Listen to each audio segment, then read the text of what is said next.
I'm less getting qualified from them. I'm doing more of the qualifying to them, make sure that I'm a good fit to even solve their problem, right? Because they're selling something. They're the ones who have a problem. They're the ones who want what we have. They want the cash. They want to move fast. And if they don't want that, the chances are I'm not a good fit for them at all, right? So sales could be the easiest thing in the world if you're selling to the right people. The number one mistake most people make is they try to convince people in sales. They think sales is convincing people when it's not convincing people at all. Convincing is getting somebody to do something that they don't want to do, right? When people say, "Oh, I'll sell water to a whale, or I'll sell ice to an Eskimo," why would you sell them something that they don't need?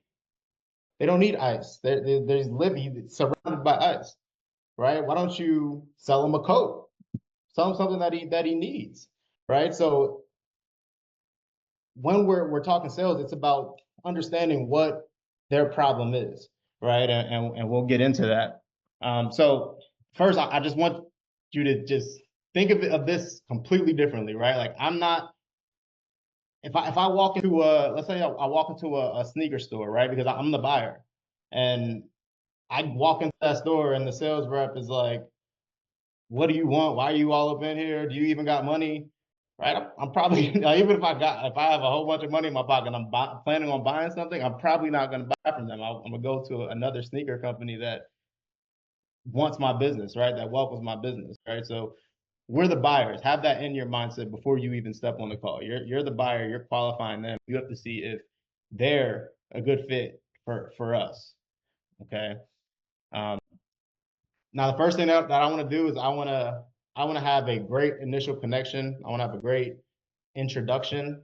Um, we break it down into a simple checklist, right? I want to acknowledge the seller. I want to introduce myself, and I want to disrupt their normal answer pattern. So to keep it very simple, this is my introduction. I'll say, "Hey, Toddy, this is Daryl. Can you hear me okay?" So I acknowledge her, say her name, introduce myself, I say my name, and I disrupt the normal answer pattern. A lot of times sellers are getting calls from people all day. So everybody's calling sounding the exact same. Hey, I'm sorry this call's out the blue, or hey, I was calling about the house on Main Street. Do you want to sell it? Like, yeah, we're gonna ask that, but first I want them to I want to just disrupt their normal answer pattern and get them out of. I want to release the tension that most salespeople typically give them, right? So I want to disrupt their normal answer pattern. So hey, can you hear me okay? Like, yeah, I can hear you okay. Okay, awesome. Yeah, I was calling about the house on Main Street that you're looking to sell, right? So important parts, write this checklist down, acknowledge the seller, introduce yourself, and disrupt their pattern. One of the most You're not on the slide, Daryl, real quick, sorry. We can't see it. Oh man, okay. No, we can see your screen. You just were on the um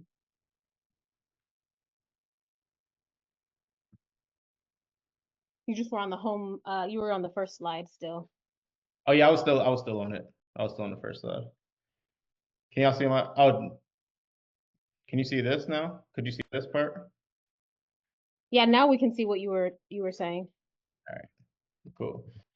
So yeah, our checklist is we want to acknowledge the seller. I want to introduce myself, and I want to introduce a pattern disruptor.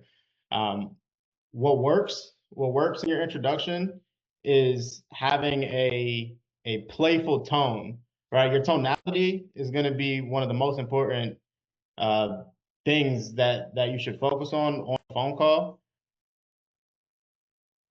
It's not about what you're saying, it's how you're saying it, right? You're having two conversations every time you talk with somebody. So I can be saying I could have the best intentions in the world, but if I sound like an a-hole that don't really care, you're gonna think I'm an a-hole that doesn't care, right? So I want to have a playful tone, and I want to assume that this person is already my friend and that I already know them. So I'm not going to call and say, hey, I was looking for Toddy. I'm not gonna do that. I'm gonna assume that if a woman answers the phone and I'm calling Toddy, that is Toddy that answered the phone.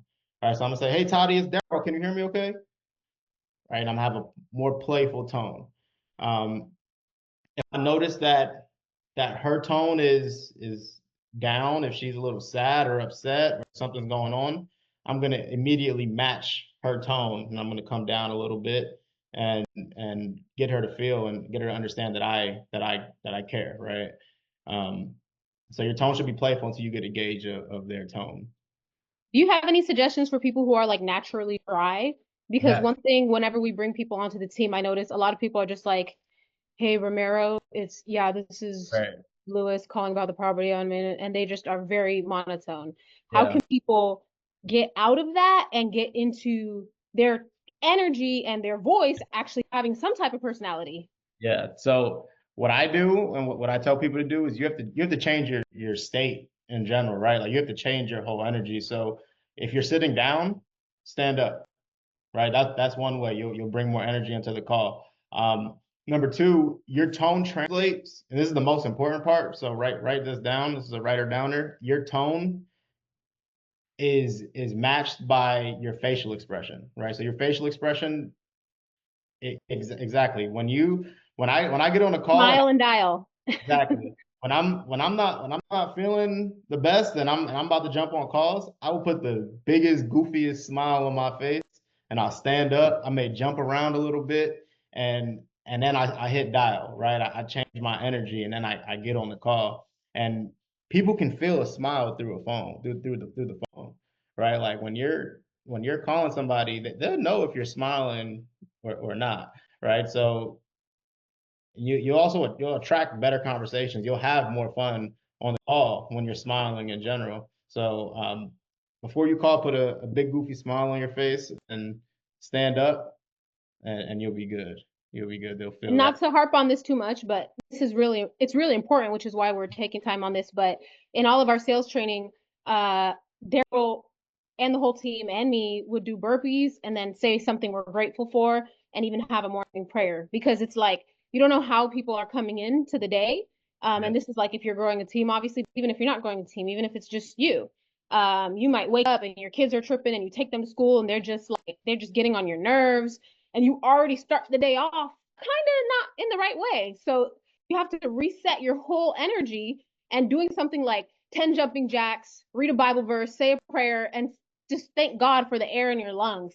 Then when you hop on, you're a completely different person. You're able to bring the best you to actually be able to help people. And you're not just getting on the phone looking for money. You're getting on the phone looking for someone to help. So last thing I'll say about that, I'm not going to interrupt you a bunch, Daryl, but I just feel like this is one of the most important things, like even in the course, when we have weekend warriors and we talk about mindset, this is the difference between somebody who can stay on long enough to do deals and stay in the game long enough to make money and be able to market and be able to get more leads and really be able to grow in this business, and people who go for a month, do a deal, maybe do another deal a few months later, and then just stop because they feel like it doesn't work. It's all in your mind because nobody is really that great at sales. They're able to talk to enough people to help people who actually need it, like Daryl's saying. So it's all about your mindset and energy and just doing that every single day, or even when you start to feel bored, taking a 5 minute walk, re-energizing yourself, being grateful for something.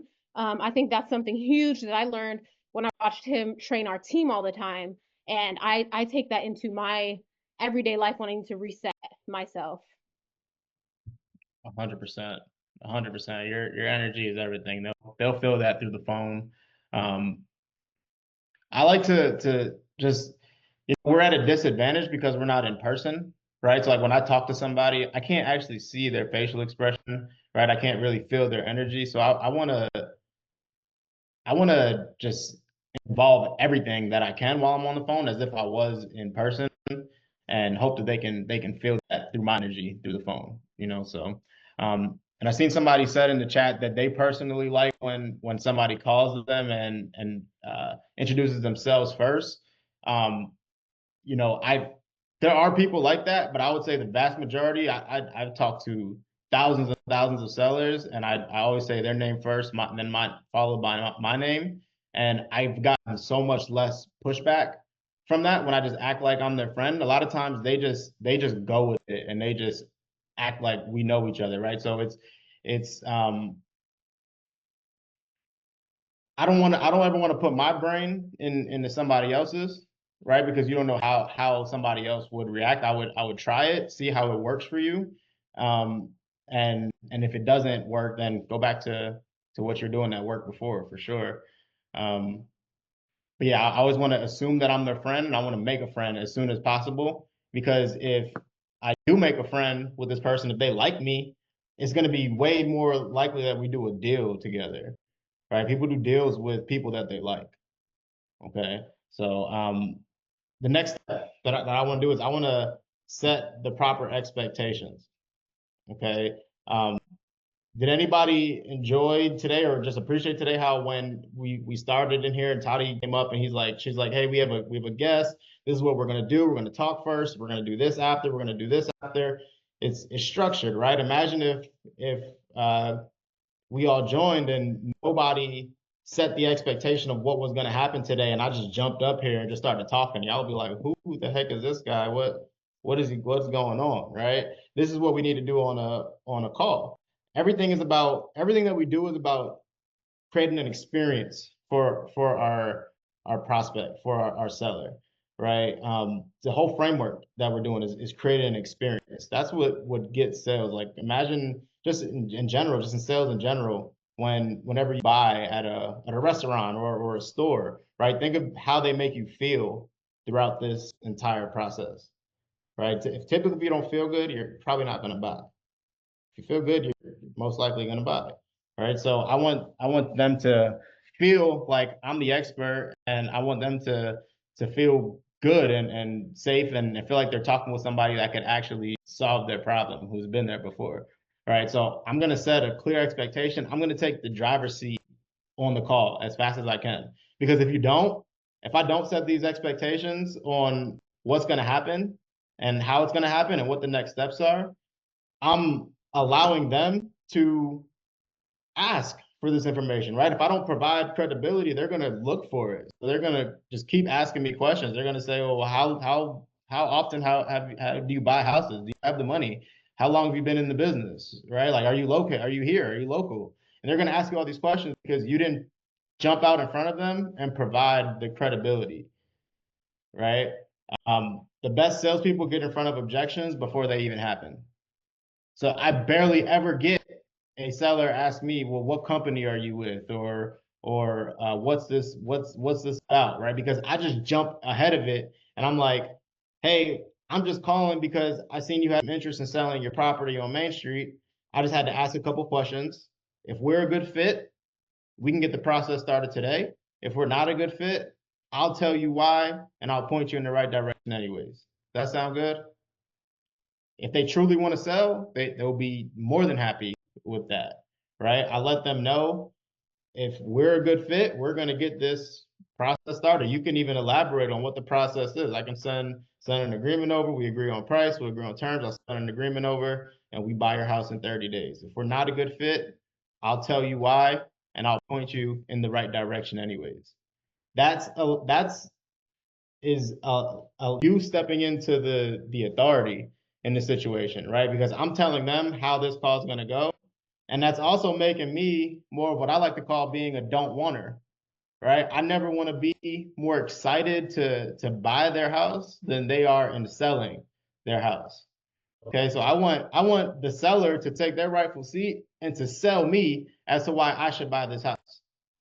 And if I'm a good fit, we can get the process started. And if we're not a good fit, I'll tell you why it doesn't work for me. I'll tell you where I need to be, and we get the process started.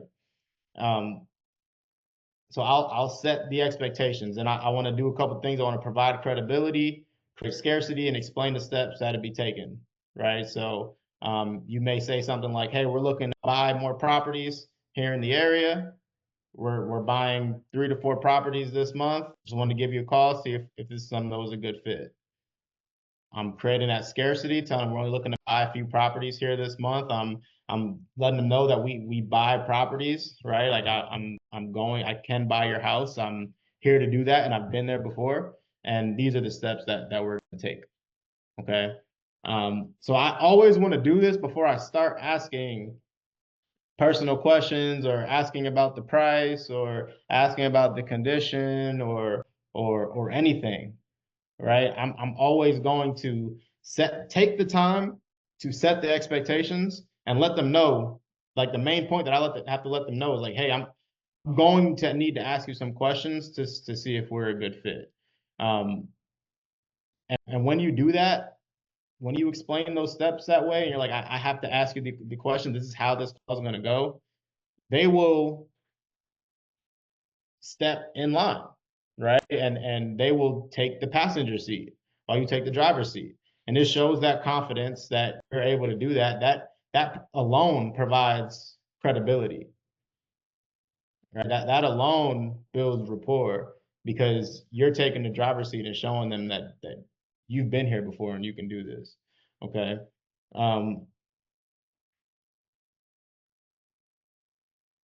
So that's all for setting the proper expectations on the call. I highly recommend doing that every single call. The next thing that I want to do is I want to get into the problem, right? So there's a few ways in the script how I go about getting the problem is we'll ask for the price and then we'll get the occupancy and then we'll lead our way into why they want to sell. But let's talk about why this is the most important step in the whole framework. Right? This is, if you don't listen to anything else that I talk about tonight, like this should be it. If there's one thing, this should be it. Sales is, again, we're not convincing anybody to do something. I'm persuading somebody to do something that they already want to do.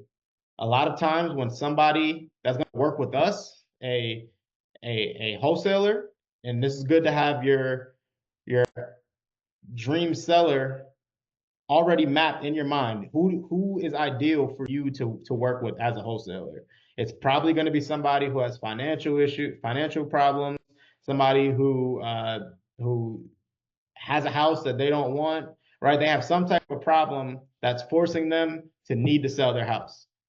That's what I'm looking for, right? I'm looking for people that I can help, somebody who has a problem. I'm not looking for the guy who's going to sell it just because he wants an offer, or just because just because you called. I can care less about talking to those people. Those conversations with people for me are always very short, and I end up finding the person that needs to sell their house, right? So I'm going to ask them, well, what is your current problem? That's what I'm going to figure out. What does their current problem look like? At this point, a lot of times they're going to give you a surface level motivation, right? Oh, I just want to move. Okay. What has you looking to move? Right? How long have you been looking to move? Right? And the answers of these questions will get you closer to their true motivation. Right? And then you end up realizing as you go down this list that they need to move because they have a sick family member on their side of the country that has no help. And the only way that they can get help is if they sell their house and move across the country. Right. So we have to go down this checklist, this 5-part checklist, and that's going to give us the full motivation. You'll end up finding the full motivation. So what's their current problem? Get beneath the surface level, figure out how they get in this position in the first place. Right? When I talk to, let's say, a pre-foreclosure seller and they have an auction coming up in 2 weeks, I'm gonna say, man, how do we find ourselves in this position? Right? And notice my tone is a more concerned tone. I have a concerned tone when I'm talking to you, and I'm truly concerned as to how you got in this position, right? How long have you been dealing with this, right? How long have you been in this position? What have they done to get out this position? What happens if they don't sell, right? And it all goes beneath the surface level. And we want to truly figure out their real problem.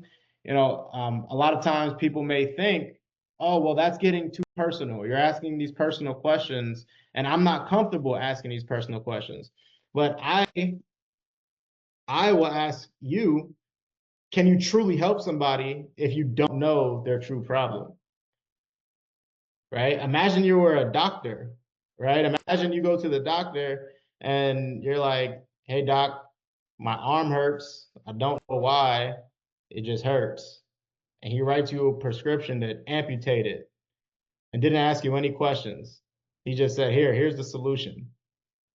That's how a lot of these sellers feel when we just ask them one question, what's the surface level? And then we go give an offer. They just feel like their arm's getting chopped off because we don't understand their full problem. We don't understand what actual solution they're looking to get or need to get.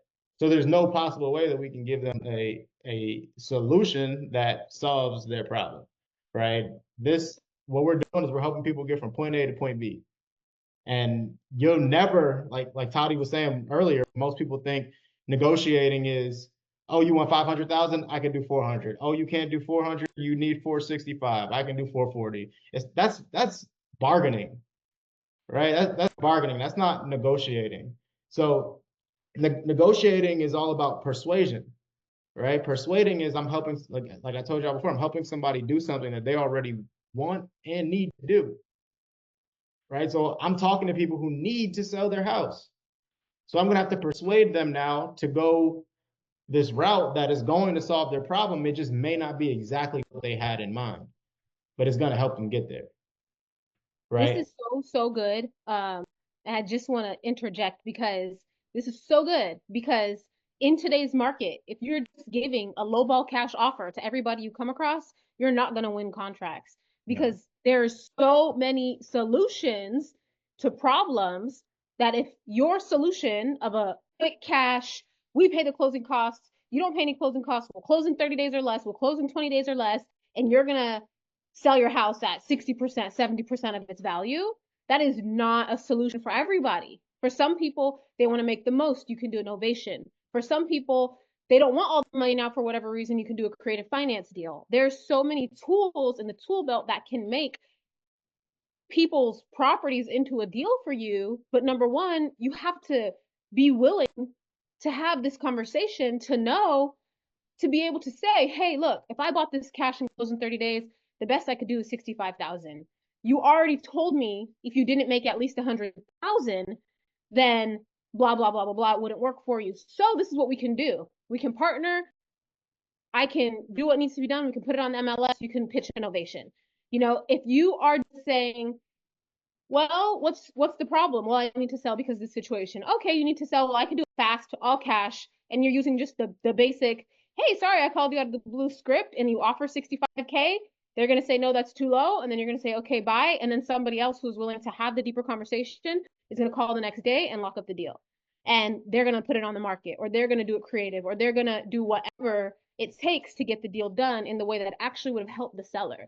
People in this climate, they're not just getting, you're not the only person calling them. There's a lot of people calling them. They need to know that you care. They need to trust you because, like Daryl said, people work with people they like, but they also work with people they know, like, and trust. And if you don't take the time to figure out what is really going on, they're not going to trust you. You haven't built up your credibility. You haven't given them options.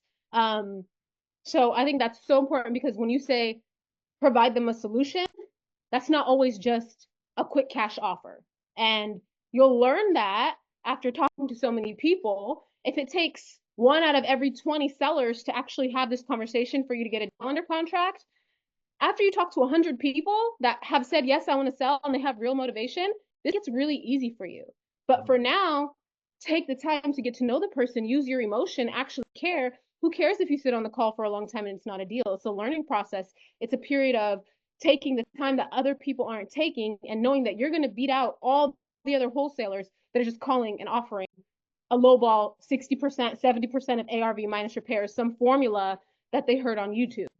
So this is so And good. So I just and wanted that's to the thing highlight too, that. because like when you go through this process, like I've went through this process plenty of times and have had sellers take my offer that was lower than other offers that they've gotten because those other people didn't take them through this process. They made a higher offer, Yeah, but they didn't understand what their true problem was and what the solution for that problem is, right? So you'll have sellers who they know, like, and trust you, and they pour out their whole hearts to you, and they decide to go with your offer over the other guy who just brought it up about who just did the numbers, right? Who just ran the numbers. Sales, this isn't, it's never about the numbers. You'll never get a deal based on just the numbers alone. Which is why he hasn't even brought up comps or what's the price they want or anything yet, which is good. You can always ask them in the beginning, how much do you want, if you want to. It's good to just know. But if you notice, he hasn't even, it says right there, if you do not uncover all 5 parts of the motivation, do not pitch a solution, do not move to the next step. So Yeah. that's And really to your point, I do get I do go for the price early in the call, but I don't fight them about it, right? I don't fight them about the price that they want. I get their price early, and then I just go on to the next part of the conversation. Act like I didn't even like I act like I don't even care about their price. I just ask them, okay, how much do you want to sell this for? Right? And I ask them right away because a lot of times they're not expecting somebody to just ask them for their price right away. And I found that you get their price right away. That's something that I actually took that page out of RJ Bates' book, and I just asked the question right away. Well, as soon as I set the expectation of this call, I'm like, all right, well, how much do you want to sell this for? Right? Because I've already framed myself. A lot of sales is about frames, right? Frameworks and just frames in general, right? How are people perceiving you, right? How is this person that you're talking to, how do they perceive you, right? And I always want them to perceive me as the buyer, right? So it's no fluff, no games. How much do you want to sell this for?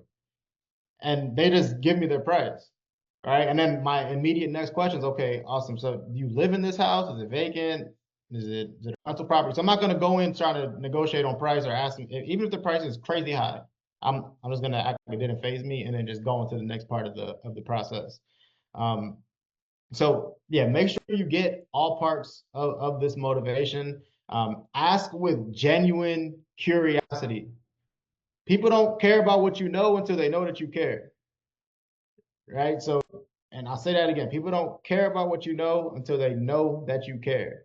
So this part of this process should be less you talking and more them talking, you asking questions and you listening, because they're going to tell you exactly what they need to get out of this situation. If you ask the right questions and wait for the answer, right? Most people don't ask the right questions and they don't wait for the answers. The You're gonna know what the right question is, and it's funny to say this, but it's the question that when you're like really hesitant to ask it, and you're like, I really don't know if I should be asking this question. When you're in this stage, that's probably the question you should be asking, right? Just go ahead and ask it, and like it's funny, like when I ask a question like that, even to this day, right? Like I'll ask a question that I know is like borderline. It's a tough question. It's a personal question. I know it's a question that people probably didn't ask them. I'll ask the question and I'll mute the mic and I'll just like run away and run back. But just be a little dramatic. But get comfortable asking the tough questions, because once you ask the tough questions, just like the doctor, right? Like I know it's awkward for them to ask you, are you sexually active, or like when they're talking to a younger person, right? Are you sexually active? When they're asking personal questions, right? It's probably awkward for them to ask that question, but they have to ask it, because if they don't, there's no possible way that they can understand what's going on. And then most people think that selling is telling, when it's not. Selling is asking the right questions, like we said, asking the right questions, waiting for the answers. So once you get, their problem and you understand what they're currently going through, I want them to paint the picture to me of, one, what do they want in this process? Like where are they looking to go? What does a perfect case scenario look like? They sell their house in 30 days. Like what does that process look like in a perfect world? I want them to paint that picture to me. I also want them to paint the picture of what the actual house condition of the house is, right? So there's a few different pictures that we're going to paint here. And then I'm going to paint the picture to them on how our process works and how we actually buy houses. And this is where the quote unquote negotiating happens. This is more of the price dropping, where a lot of people see the price drops, but they think that it's done in this step. It's really not done in this step. It's done in the step before, right? The motivation, getting their motivation, understanding what they want. That's how we get the price to drop. But this is all part of it as well, right? This is how we get when we get the price drop and when we talk numbers and condition. So what I'll do in this step is I'll confirm again what they need to walk away with in their pocket, right? So I'll say something like, okay, and you told me earlier in the call that you want to sell this for $200,000. Just curious, when you get this money, what's the plan? You're gonna go buy some crypto? Like what's the plan with this money? And at this point of the call, I should have made a friend, so I shouldn't be getting much pushback of, well, why do you need to know? That's personal information, right? The person I'm talking to now at this point in the call, like they've already told me all their problems. They've already told me, their deepest, darkest secrets, and we are homies now. Can I add one thing though? Because as you're asking them these questions, it's not like you're asking them those deep questions like, so what have you done to solve this problem, or what is your problem? And then they tell you, and then you're like, okay, well, what have you done to solve the problem? Like, how you actually become their friend is through active listening and empathy. If you're not like, are you serious? Did they really do that? And you are talking to them like you would talk to your homegirl or your friend when they're telling you a story. If you're not doing that, you haven't made a friend. It's going to be really weird and awkward. And I'm saying this because I see a lot of people do this. They read through like it's like a checklist of questions. Yes, it's a checklist, but you have to involve your emotion into it. So when they say, like I was telling him, well, my brother ran off and left the house, and he said, oh man, it sounds like your brother's been a big headache. You're empathizing with them and you're digging deeper into it. That's the only way you're going to make a friend. If they say something like that and you're like, oh wow, well, what have you done to sell it so far? You're not getting into it and you haven't made a friend. And then when you get to this part, they will still have a wall up. They still will have resistance against that because you're not their friend yet. They don't like you and they don't trust you. And actually, it's kind of awkward now because you just heard them say a lot of personal things and you didn't give them empathy. People need to feel like you really care about the situation, and that only happens when you ask second and third questions. So that meaty portion of those 5 questions, that could take 10-15 minutes depending on how bad their situation is. So I just wanted to add that because sometimes like we look at a script or something and we read it off like a checklist, but within each question there could be 2-3 deeper second and third level questions. 100%. 100%. Empathy, we can argue that empathy is one of the most important skills, or just, I don't even want to call it a skill, but one of the most important, I guess it is a skill. Empathy is one of the most important skills to have when you're talking to sellers in general, because like you said, you can't expect them to give you all this information and tell you what's wrong without showing them that you care. Right? You have to show them that you care. They have to feel that you care. I've had plenty of sellers. We have a seller right now where this deal has been in escrow for a long time. It has a lot of liens and problems that we're fixing on the back end. But when we got that deal under contract, I talked to the lady, and it was us just doing follow up for 2 years, 2 years of following up with this lady. I talked to her. She's like, Daryl, like I have somebody who says they can pay more than what you're paying, but I know that you truly want what's best for me and my family, and you're truly wanting to help, like bigger than the price. And she signed with us because she knows that I've given her that empathy. I talked to her about what's going on in her family, and just things that are tough, and I'm just there. I was just there for her during that time of us going through that process, and she trusted me, and she went with me over the other person who made a higher offer, right? So having empathy I don't want you to confuse empathy with sympathy either. A lot of people think empathy is feeling bad for somebody. I don't want to feel bad for them. I want to understand their situation, right? I want to put myself in their shoes and I want to feel what they feel, right? I want to ask myself, well, how do they feel in this situation overall? And that's when you realize, right? Like when you have empathy, you realize that if a seller's cursing you out, they're probably not really even mad at you. They're mad at their situation, right? They're Oh mad my at gosh, can I please tell you guys real quick? This yeah. one seller kept cussing Daryl out. He was texting him. This is really funny. He kept texting him like, you mother effer. It was crazy. And I'm like, me personally, I would not want to talk to somebody like that. And he's just like, you know what? Let me just call this guy. The guy's drunk, by the way, mad. And as soon as he answered the phone, he's like, you scumbag, you prey on people's downfall, and you guys are all the same, and you're trying to steal my house. I never said I even wanted to sell. You called me, and he just out of the gate.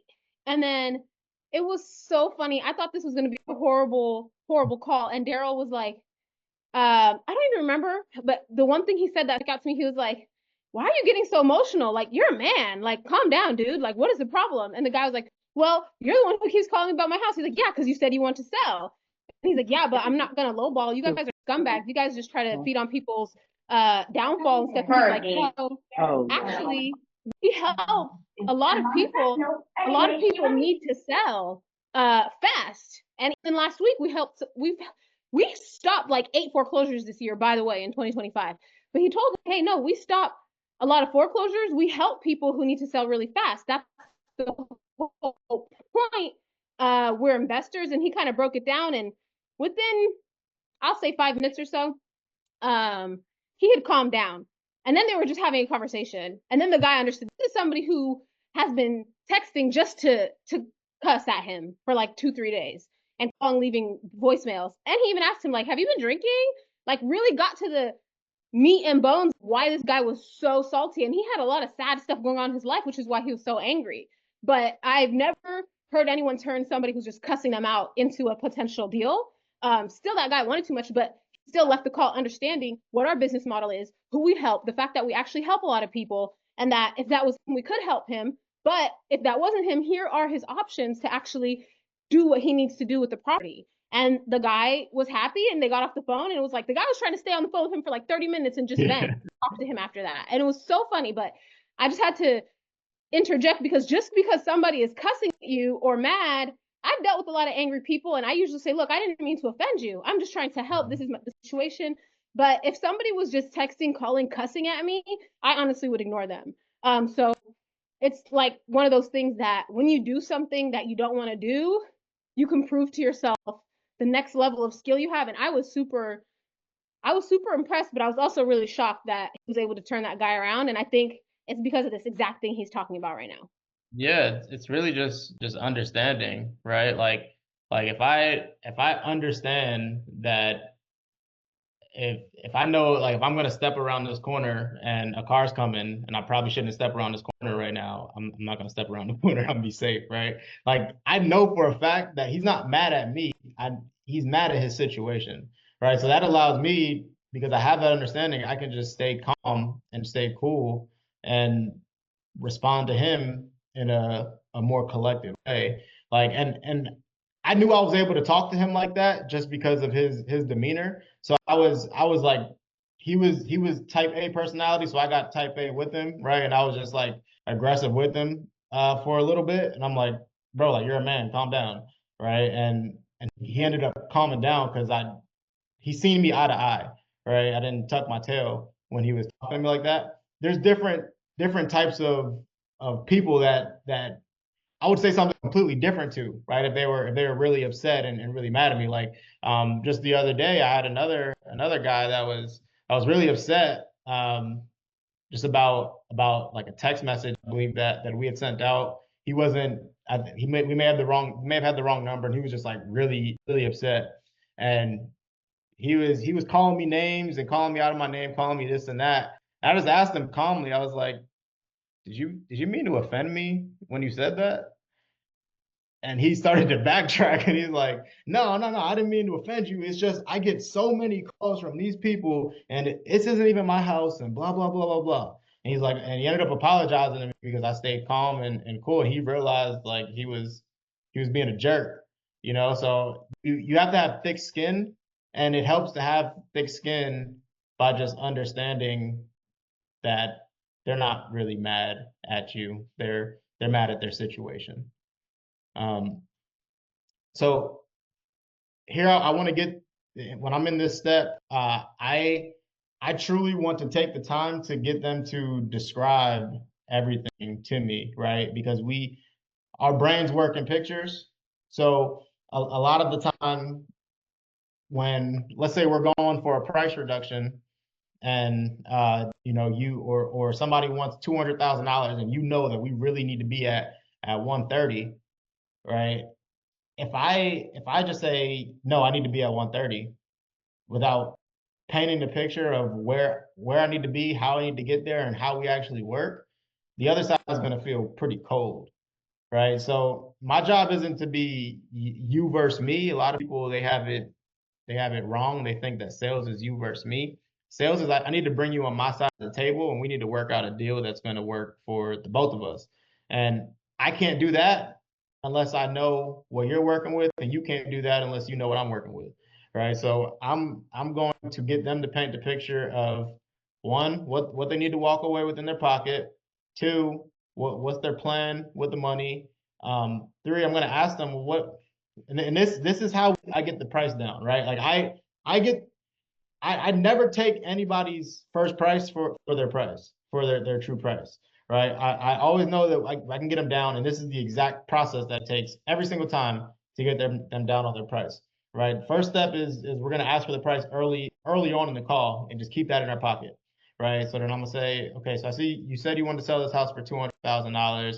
What's your plan? I get their plan.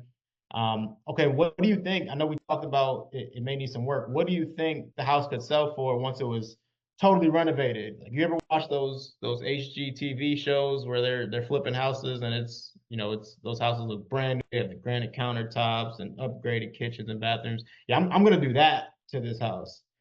What do you think it could sell for once I got it in that position, in that condition, right? And they know what their house is worth once it's fixed up. They know what their sellers, what their neighbors sold for the most part. Um, they know what houses are going for in the area, and if they absolutely don't, then I'll just tell them, okay, well, I see, as I've been looking it up, I see houses have been selling all fixed up 2025 standards for $300,000. I just throw a number out there that they're selling for, right? Um, Now, what work needs to get done for us to bring it in that condition to where I can sell it for $300,000? And I get them to go down the whole process. I need them to walk me through the whole house from the outside to the inside, every single room, tell me everything that needs to get fixed in this house. Okay. Um, and now this is when I start to run numbers, right? And I'll tell them it's good to have an idea of what full renovations are selling for in your area, or what it costs to do a full renovation on a house based on the square footage in your area. Because then you could say, okay, on average in this area to do a full rehab on a 1,500 square foot house, it's usually going to cost us around $85,000 to $95,000.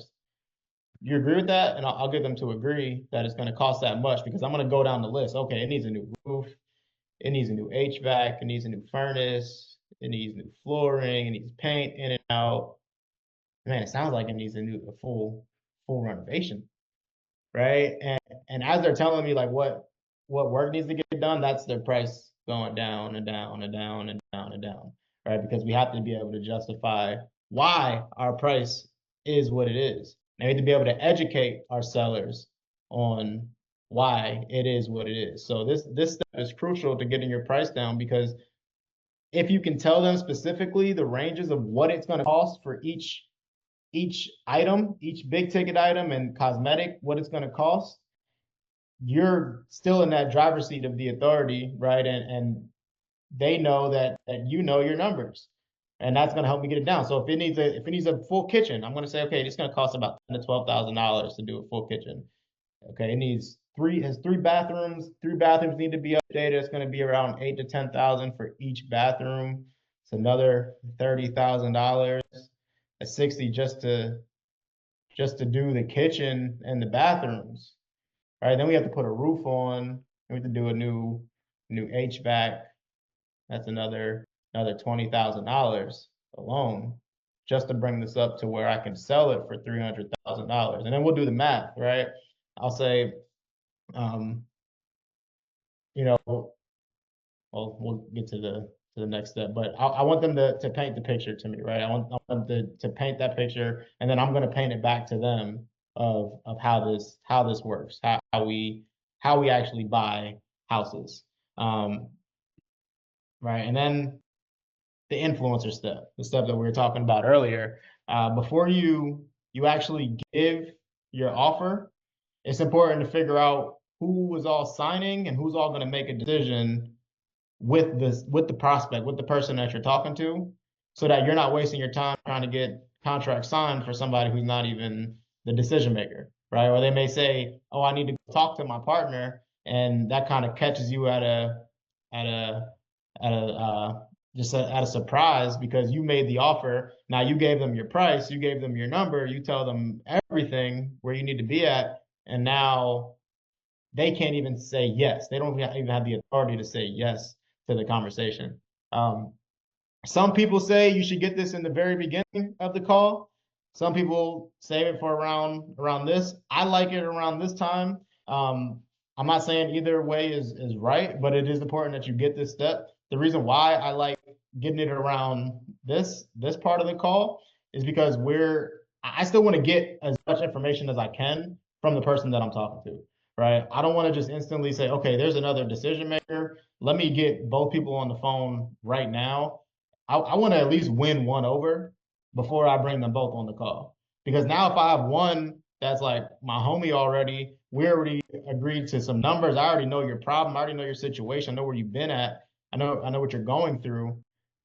They may tell their partner that they're on my side. They want us to do the deal with me, right? So you have somebody in your corner. Obviously, you're not going to be if they have to choose one or the other. You know, they're obviously going to choose their partner, right? But at least I have made a good impression on one person. So now I'm coming in warmer with the better frame work, right? So like they're gonna go to their partner and they say, "Hey, honey, I talked to this guy Daryl. I'm really confident that he can buy our house. He wants to jump on a call with us. I think this is a good deal." Rather than me getting it up front and saying, "Oh, well, can your spouse jump on the phone?" And the conversation ends right there, and they really don't have nothing to say about me to their partner, right?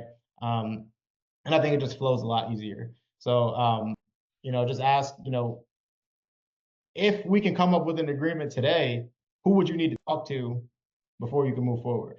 Who else should be on this call before you move forward, right? I'll ask twice too. I'm not just going to ask once. I'll ask twice just to make sure they that we're all on the same page. If we come to an agreement, you're ready to sign the paperwork today, right? That closers close. Closers get contracts signed right then and there, right? And this is how you prevent them even giving you an out when it's time to get them to make a decision, right? For me, a sale, a successful call for me is helping this person make a decision. Like it can be yes, it can be no. I don't care. I'm not attached to their decision either way. But what I won't accept is a maybe. I need to think about it. I need to talk to somebody. No, I need a yes or no on this call, right? So me skipping this step, it stops me from being able to get that decision with the person right now, right? So I asked them the first time, who else do you need to bring this call? If they say, oh, nobody. Oh, so you don't have to talk with the husband, wife, partner, attorney, your agent, nobody. And if they're like, no, I'm good. All right, awesome. We'll go to this next step. If they're like, no, I need to bring somebody on, I'll try to get them onto the call right now. Right. I'll say, okay, great. Are they available right now? Let's talk about it. And then when they get on the call, this may be a lot, but when they get on a call, I take them through the whole process again that I just took the first person, right? It may be a more sped up version because I already know their problem, I already know what they're looking to accomplish, but I'm going to take them through the whole process again, and I'm going to get everybody caught up to the same page. And you're doing that like more like, from my understanding, this is what Joe told me, and you're repeating versus asking them all the questions. Exactly, exactly. And I'm still giving them the space to feel heard and feel like their input is important too. You know, so I'm going to ask questions and build some rapport with them as well to get the other party on my side too. So yeah, once you identify the influencers, then you'll get into the problem solving stage.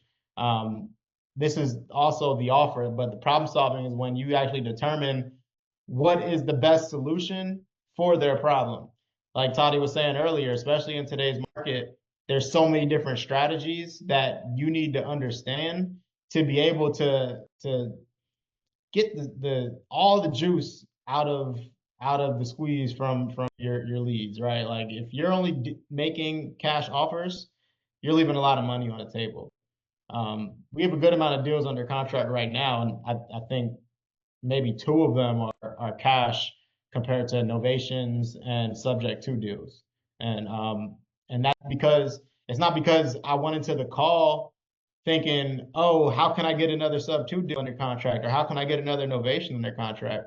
Because I got onto the call and that was the solution that solved their problem. That was the only way we can do it. Like you can ask Toddy, there's so many opportunities that we even have right now in the pipeline that I tell her, I'm like, yeah, I could probably call this person right now and get a contract signed, but I don't know if we could actually solve their problem. Right. So I want to make sure that our solution solves their problem every single time. Um, so this is when we want to tell third party stories, right? How do I get somebody to understand what I'm looking to do? Is I'm gonna tell a third party story. Right? If it's a creative deal, if it's a cash deal, whatever, I'm gonna tell a third party story of how I helped somebody else in the past. Um, Another thing, I always want to anchor my price, right? So let's just keep it cash for now. I'll get their price. Okay, you want $200,000 for this house, and they already told me the condition and everything. We already talked about the influencers. I'll ask, I'll say something like, okay, so based on the condition that you told me the property's in, I see houses in the same area that have recently sold that are they look just like your house, they're in very similar condition to your house. These are selling for around 120, 130. How do you feel about that? What are your thoughts on that? And just get how they feel, right? That's my anchor. And I want to get a gauge of well, what's the best price that they can truly do, right? How low can they actually go on the price? And I'll get that from doing my anchor. Now, my anchor is always going to be lower than what I'm comfortable paying. If my max allowable offer is 150,000, I'm going to say I see houses selling for 100 to $120,000. What are your thoughts on that? If our number came up to that, what would you think? Right? And I get their full answer and how they feel. They may say something like, I couldn't do that. That's too low. And they may throw another number out there, right? Or they may say, I can do 120, right? They may take one of your lower parts of your range, of the range that you give them. Make sure I always anchor and I always give them a range. When I do that, that's not me giving a price yet. That's not me giving an offer yet, right? That is intended to get them to come down on their price before I even make an offer, right? So I already got their price early on in the call. I already told them, yeah, I don't know if I can make this work. I'm seeing houses in the area that are similar to yours selling for 110 to 120. I mean, what are your thoughts on that? And now I'm telling you, 9 times out of 10, they're gonna come down on the price, and they're gonna say, "Oh, well, I can do the absolute best I can do is 150." Right? I'm not gonna get excited. I'm not gonna get happy about that. I'm just gonna say, okay, 150. I still think we may be a little bit far. And then I'll come in and I'll tell them, I'll reverse engineer the numbers, right? So I'll say, if I can, if I could sell this for $300,000 once, and I pull my calculator out, I do the math with them. I even tell them sometimes pull their calculator out, right? And I'll do the math with them. I'll say if I could sell this house for $300,000, it's going to cost me about 8% to sell it. That's every down to 276, right? We established it's going to cost me $90,000 to renovate this house, right? I'm then going to pay my private money lender about $20,000 because it's going to be a big renovation, and we haven't even made a profit yet, and we're at $166,000. Now I know you're at 150. I don't think we're too far. I think we're actually pretty close. And then I'll factor in the buyer's profit, and I'll add in my assignment as well. And I'll say, I know that 120, you're saying you're at 150. I may ask again. It's one or two ways you can go. You can either ask again, well, what's the absolute best that you can do? And it may come down again. Or you can just give them your number, right? You say, my number is closer to 130, 135. I can do that. I can close in 30 days and I'll pay your closing costs. What are your thoughts on that? And you just throw the number out there, give it to them, and you stay quiet. Like Toddy was talking about earlier. You just stay absolutely quiet, let them take it in, let them think about it, and chances are they'll meet you somewhere in the middle. That's why we start lower than where we need to be. And they say yes, and you got a good deal right there. So yeah, always go cash first. Always go cash first. If cash isn't a solution for them, then we go terms, we go novation, we go any other option that could solve their problem. Once they agree to your offer, you know that they're the decision maker. The very next step is you want to get that contract signed while you are on the phone. That's what closers do. I don't want to wait till they. I don't want to send it to them and let them get off the phone. I don't get off the phone until I send the contract. They see it. We go through it together. I'm there to answer any questions for them, and they sign it. And that could be a whole training on its own, Toddy. So I don't know if you if you want to go deeper. No, we have a getting the contract signed training, and I talk about not sending it until they're ready to be Yeah. in front of the computer. So you could ask them, "Hey, are you in front of a computer now?"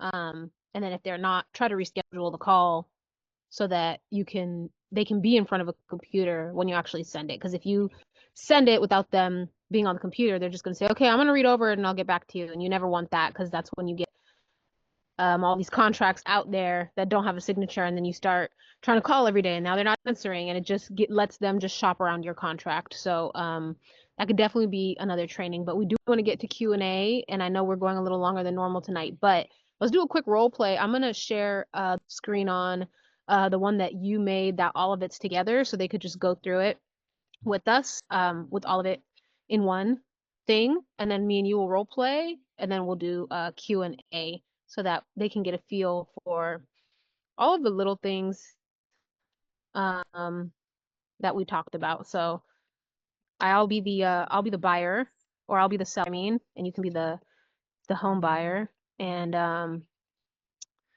just do this like that. And then let's say this house is worth 300K, just like your example. House is worth 300K, ARV, and this is an as is condition. Okay. Sounds good. Let's do it. All right. I'll just say ring ring, and I'll call you, and you just answer. All right. Ring ring. Hello? Hey Toddy, can you hear me? Okay. It's Daryl. Yeah, yeah. Who's this? Yeah, this is Daryl. I was calling because you spoke with somebody on my team about selling his property on Main Street. You wanted to get that sold, right? Oh yeah, yeah, I did.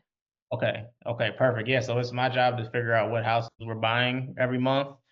If we're a good fit to buy your house, we can get the process started today.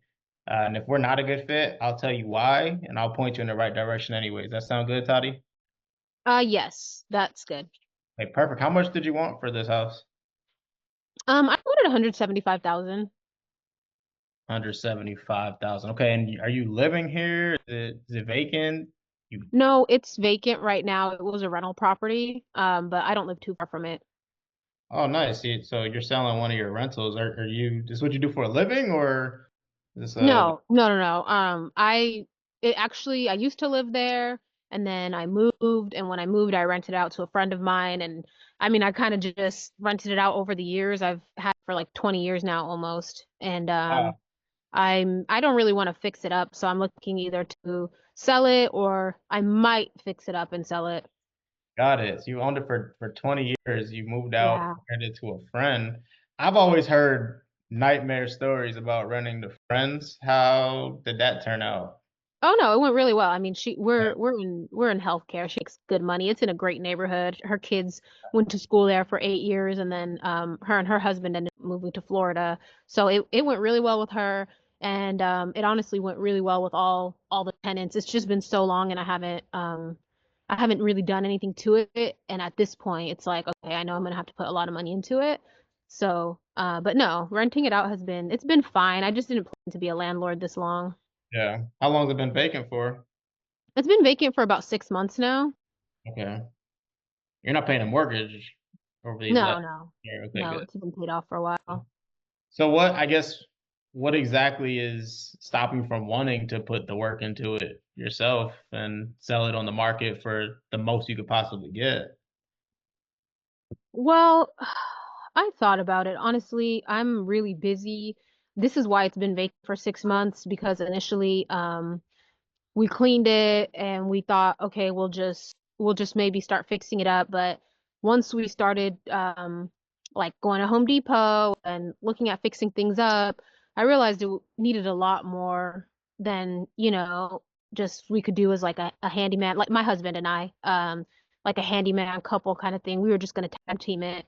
But yeah, just really calling contractors, going out there multiple times a week. It's hard with our schedule because we're both in healthcare and we have really busy schedules with the kids. So now I'm debating, do we want to put the money in or should we just sell it as because we get these calls all the time because I guess we're on some kind of like rental property list. So we get these calls all the time, but usually it's not it doesn't really make sense for us. So I don't move forward with those people. But yeah, your guy Chris, he sounded like he knew what he was doing. So that's why I just said, you know what? Yeah, I'll talk to your manager or whatever.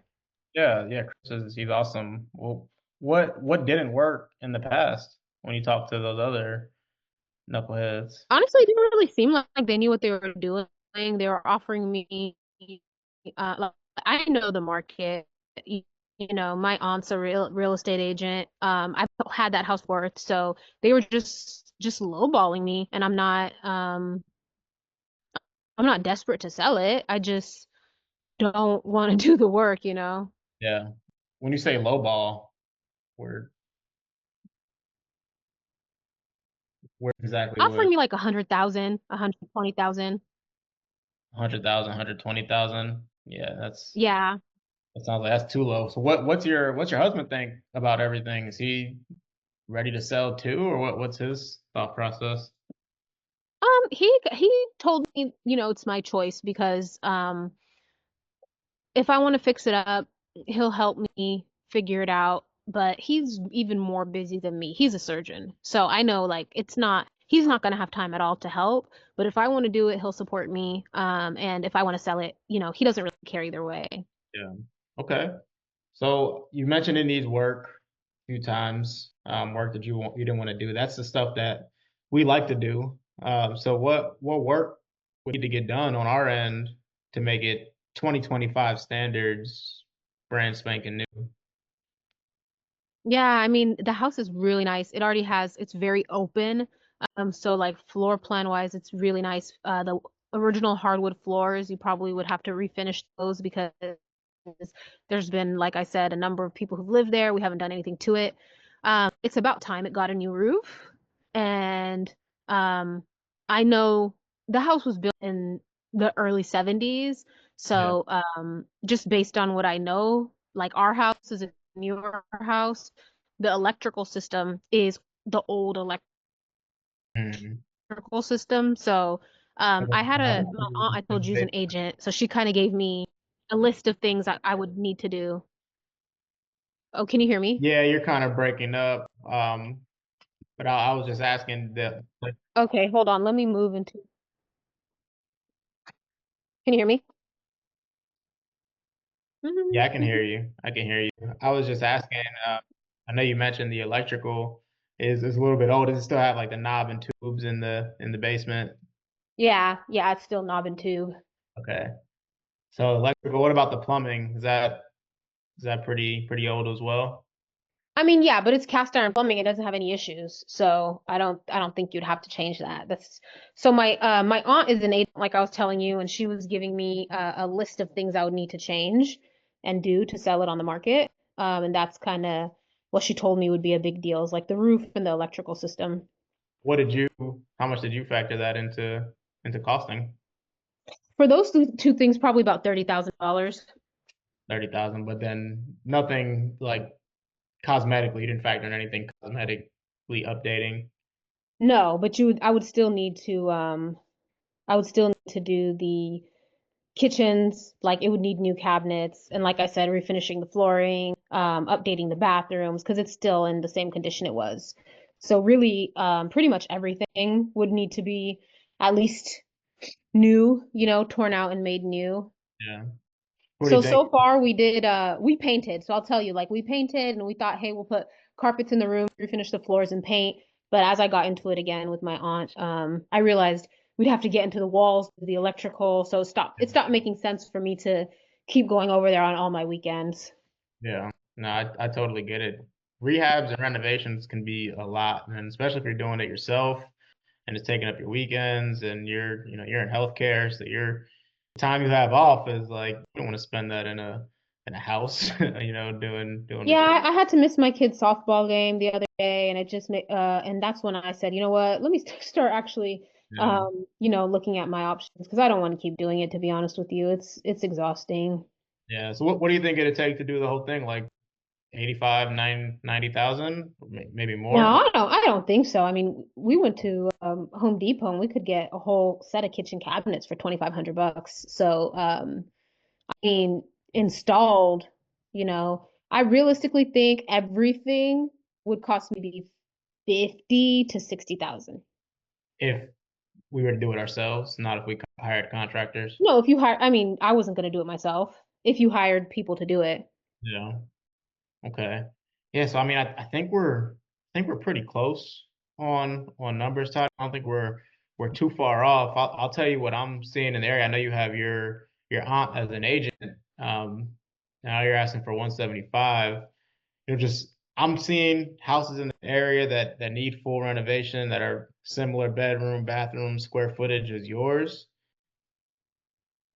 They're selling in the range of 130, 140. What do you think about that? Um, I don't know. I really don't know. I feel like 175 is a really good price, honestly, just because houses are selling for 300,000 all fixed up. So I kind of did the math and that's how I kind of landed on that number. It's like if you put 50, 60K in, that still leaves, over 50, 60K to make money on. I feel like this house will sell fast. Like it's in a number one school district. There's only three houses that sold in this area in the last 6 months. So I know this house will sell really fast for anybody who fixes it up. I just feel like 130, 140, it doesn't really make sense. I mean, someone would make like $150,000 on that. It doesn't, it's just, um, It's not as bad as those other guys, lowball wise. I just wouldn't. It doesn't make sense to do it that low, honestly. What would you say if somebody can close in, I don't know, let's say 3 weeks, get get the burden of this property off your hands and put cash in your pockets as is? What do you think the best that you would do is? Maybe like 160 probably be just the lowest walkaway number if we didn't have to pay closing costs and we knew, it was going to just be a quick hassle-free deal, and I didn't have to put a bunch of time and go back and forth. I think 160 would be Yeah. probably my number.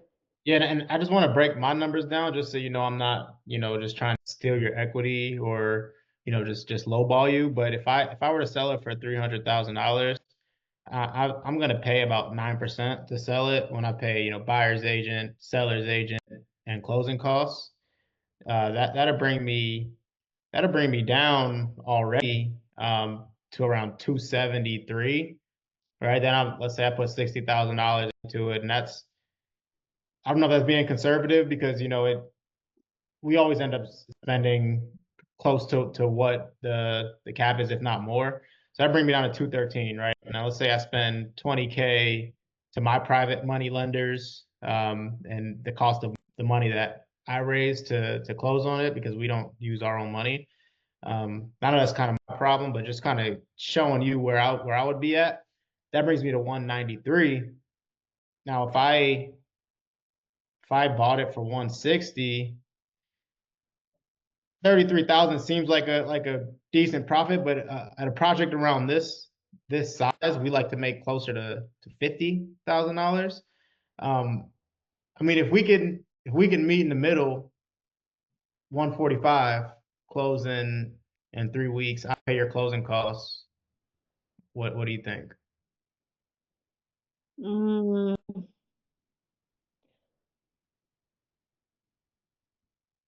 you said you would be paying close to 8% for all your fees?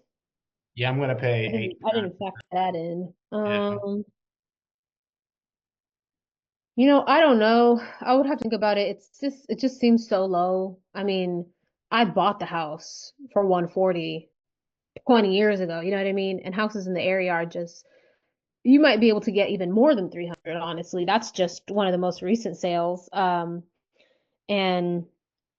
that's what they listed it for. They listed it for 300, it sold for 300. So, I don't know. I mean, it's in my mind I'm thinking like, okay, you buy it for 145.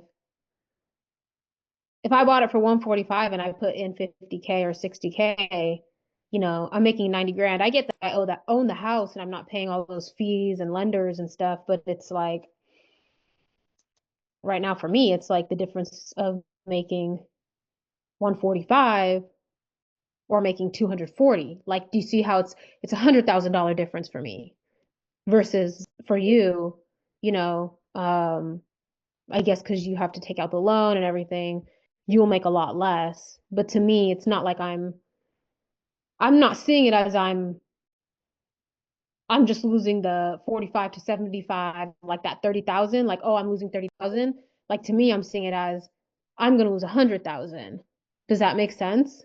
Well, I guess, Toddy, you have to ask yourself what do you value more, right? Is it because I 100% agree with you, right? If you want to put the time in and the money to flip this house and Right, bring it up to speed, you deserve to get that price. But what you mentioned to me right. earlier was, you missed your child's softball game, and you spend all your time at work, and then when your time's off, you had to spend it at this house that you're trying to sell that's just taking months, to become fruitful.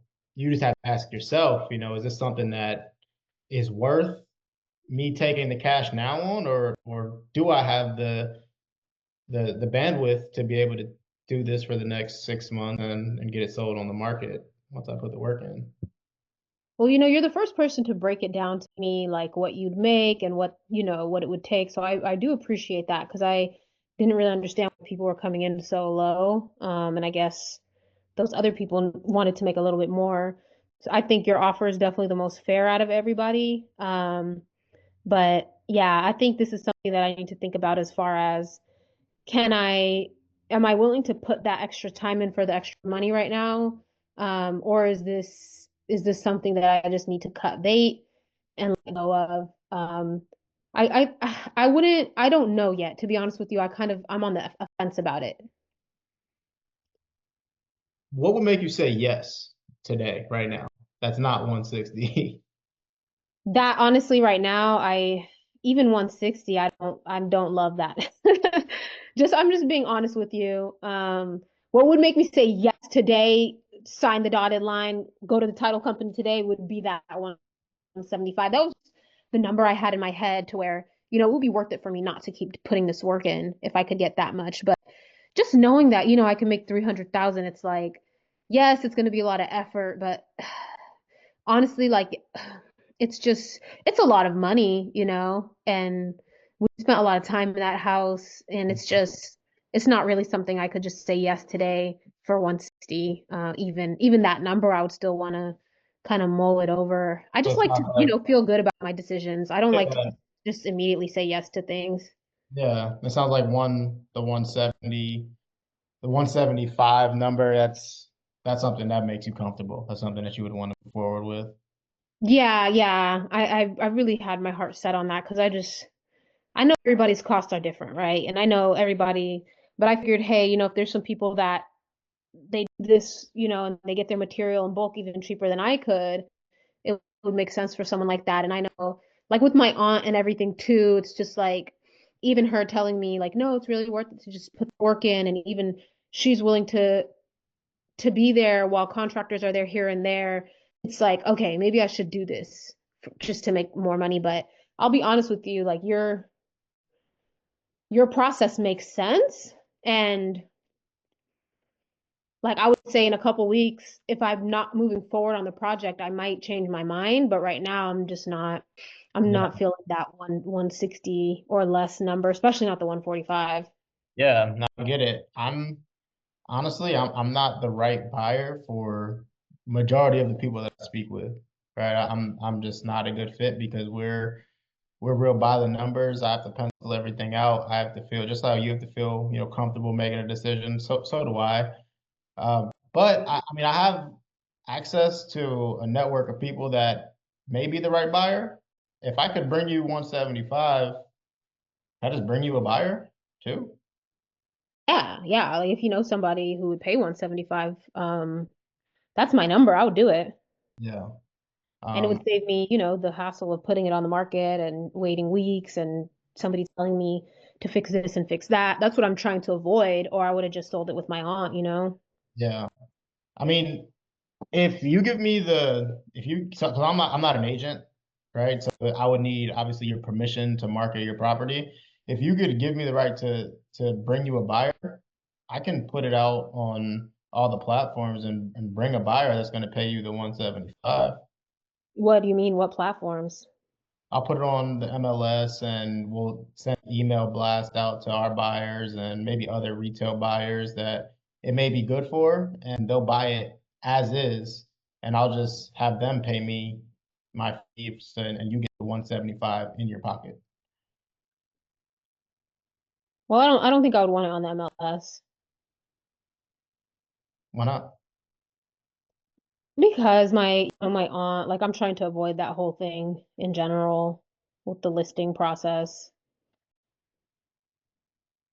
Okay. Okay. So yeah, maybe we're not a good fit right now. So think Yeah, about, I don't mind like you telling, like if you know some yeah, people who would buy it, like investors who would buy it to flip it. I know this isn't going to work for a homeowner just because of all what it needs. You can't move into it. So I just don't want anybody telling me, "Hey, fix this, fix that" before you move into it. But if you know some flippers, I'm happy to um I would be happy to sell it to them. If you could get 175 or even if you could get 180, 185, and I would be happy to pay you too, or however you guys would do that. But I just don't want to list it, honestly. Like yeah. my aunt has I mean, already tried to list it, and I don't want to deal with we that. can do the same thing without listing it. I can send it to our buyers. and see if that's something that we can bring it. Again, like I said, I'll just add my fee on top. And if they can't do it, then I'll tell you that within a couple weeks of us sending it out and sending the pictures and showing the property if we have any interest. But I would still need the just the option, you giving me the option to be able to market it. Because like I said, I'm not an agent. Right, but you wouldn't put it on the MLS. Now, if you don't want it on the MLS, I don't have to put it on the MLS. Yeah, I'm fine with that. So 2 weeks, you said? Yeah, I'll let you know within 2 weeks if I can move it or not. Yeah, I'm fine with that. Okay, what's a good email for you? Um, Jessica@gmail.com. All right, Tom, we can call it there. Yeah. Okay, so I wasn't an easy seller on purpose because I wanted you to have to work for it. But that's a very realistic conversation. I know we kept you guys long, so we can just jump right into Q&A. If you guys want to screenshot this that I have here, as you see, he walked through each of the steps as we went. And I want to say this is in the school community in classes, but if not, I'll add it. But yeah, if you just want to screenshot it right now. If you guys come to the Wednesday when I call sellers live, I always have this open because instead of a script, it's just easier. Like if I forget something, it's like easy to just remember. This has the overview that I'm able to just talk and flow. So for people who like aren't really they don't want to have a script. If you guys have a partner or a husband or a friend who could just bear with you for 2 practice calls tonight or tomorrow, practice with somebody because it makes a world of a difference. Our team, when we had a really big team, even would role play for like an hour, like 2 or 3 times a week, because it just helps so much when you role play like this, when you get into a real conversation, all the words have come out of your mouth already versus you're stuttering and you're trying to figure out what step you're on, you're trying to remember. Like the practice makes perfect. So we can hop into some Q&A. Feel free to screenshot this. And before we head out, I just want to make sure if anyone has questions about anything or this specifically, you guys get a chance to ask. I have a quick question about that particular call. It's just a real small thing. But when you were going into the novation, Daryl, where you were sending her the contract, right? Before you send it out to, the email blast out? Yeah. So I'll get on the content. What you'll see that I ended up with it was just going to be an option agreement, just giving us the option to market and sell that property or close on it at the 175. It was just wholesaling by telling her that I'm going to wholesale it, right? Gotcha. But I said that I don't want it on the MLS. I was a very savvy seller. No, no, no. Yeah, that So was a good one. I'm glad you said that. yeah, it was me, but most sellers won't even say that. Most people won't be all Yeah. like how I was. I was like extra smart, but most sellers have no clue. Even if you say the word MLS, they're not gonna know. So Yeah. when Daryl says that spiel, usually they'll be like, "If you can bring me the buyer, I'll do it," and they'll sign an ovation agreement, and then we can list it on the market. But I dodged that because I wanted to see what he would do. An option agreement, the option to market it was literally the only thing he'd have done to make money on this deal. Yeah, yeah. Yeah. Okay, glad you did that, Tadia. Because that wouldn't have occurred to me. Yeah, I'm glad she did too because And we'll go over all this too yeah. as we go on in the weeks. Yeah, and I'm glad she did too because it's also a lesson just to stay calm because like I was as we were going through it, I'm like, man, she knows this would have worked. I'm like, why she doing this? She being extra. So I just stayed calm, and if I would have got like frustrated with the conversation in general, I wouldn't have figured out what the best plan of action Well, I was. told them you were a good closer, so I had to prove it. I didn't want to like 100%. just make it easy. 100%. I knew my numbers. I was writing down. I was reverse engineering. I'm like, no, you're gonna make 33K. I was gonna say $33,000 should be plenty, but then I was like, all right, let me not be that hard. But some sellers will calculate how much you're gonna make. Right. This is rare though. I'm like the one out of 30 sellers who's very analytical and they want to know all the numbers. But that was a good call. You handled it really well. And you asked about my husband in a way that, was smooth, that showed that I was a decision maker. Like you handled that whole thing very well. 100%. Does anyone have any questions about anything? It doesn't have to specifically be about this. Yeah, shout out to Daryl. Everyone is saying this was great, and thank you, Daryl. Of course, anytime, anytime. Well, if there is no questions, guys, you can always reach me in the school DMs. I Wednesdays we're gonna go live calling sellers. I know I have one-on-ones with a couple of you guys this week to go over ads or to go over systems. And Brianna, welcome. I know you hopped in just a second late, so I wasn't able to welcome you. But I just want to remind everyone in the school classroom, guys, we have everything step by step from the real estate basic terms, where I literally have in here a glossary of terms. So when you're talking to sellers, you know these things and you sound really educated, all the way from picking your market and literally step by step. So if you're brand new and you're like, what do I do? Where do I start? Start here. Watch a day, implement the day. Watch a day, implement the day. And as you go through, you'll really build up that skill set. But what I was talking about earlier was the getting the contracts section. In this section, you're going to have your vault. You're going to have the document vault. So when you go into this, this breaks down how to get the contract signed on DocuSign. But the document vault link has every single wholesale document that you could ever need. So you have your one-page purchase agreements for like those quick 150K deals, and then anything $200,000 or more. I go with the multi-page just so it looks more professional. We've got JV agreements, we've got memorandums if you ever need to file one, cash buyer script, your how to run comps document, literally every single document, rehab values estimate that you can just click. It says 2022, but this is still fine for now. This is based on Jerry Norton. And I always go for, if I'm between average and heavy, I'll go for heavy because 9 times out of 10, there's work that they're not telling you that's needed. The virtual markets worksheet, anything that you guys need that's not there. And then this NEPQ Black Book for Jeremy Minor. This is just how to ask those emotional second and third level questions. And I just want to just reiterate that all this is here for you guys to go through. Anytime you're wondering about something, there's probably a video on it. And that Weekend Warriors mindset stuff that I was talking about, huge. And then all of our calendar links and everything are in the calendar. The links are in whenever we have calls. And then all you have to do is hit chats and chat me, DM me, anything you guys need. I always respond within 24 hours or less. And I'm here to help you. And I have Daryl on my team too. So if you guys ever need some closing mojo, I can always ask him some second, third level tough questions of what would you say if this happened? What would you say if that happened? And he's always a big help to our community. So thank you so much, Daryl. Thank you, everyone. And this recording will be in the classroom at the very end where it says Zoom recording vault. The link for this recording will be there too. So thank you, everyone, for joining tonight. I know we went extra long, but I hope it was valuable. Thank you so much, Daryl. Thank you for having me. Thanks, Close some Daryl. deals this week. Let's close some deals.